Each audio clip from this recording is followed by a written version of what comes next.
Next up will be Barb Lesko from the Indiana Newborn Screening Program.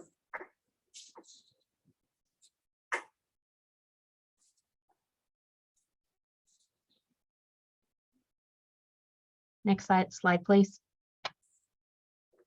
So this is a snapshot of what our Krabbe screening algorithm looks like. We use the PerkinElmer neo-LSD assay, a floating cutoff, decreased enzymes, then our reflex to second tier testing, which includes cytosine and 30 kb deletion analysis.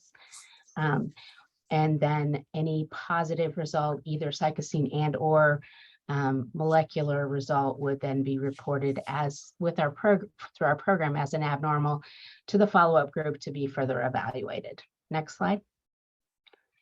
So we started screening in July of 2020, also because of a legislative mandate.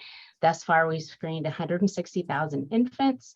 Of those, we've sent 95 for second tier testing, and then the results that we have obtained are shown below that. We found no infantile Krabbe cases. Next slide.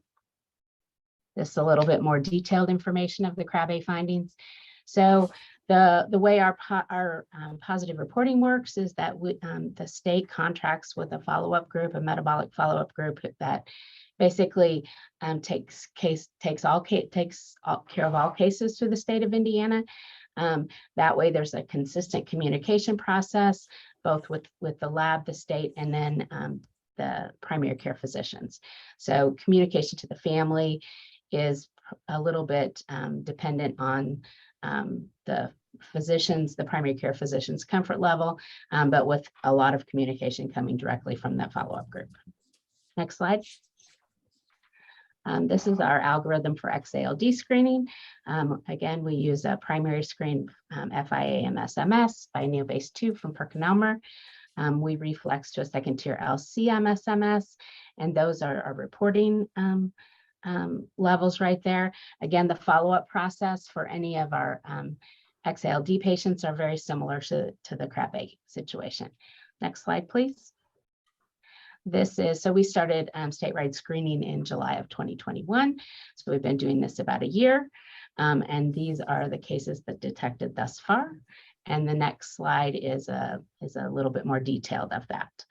We did have a family that reached out to us that had a positive family history. The baby was born before we implemented screening, and we were able to go back and pull that for them. It was a baby girl, presumably carrier.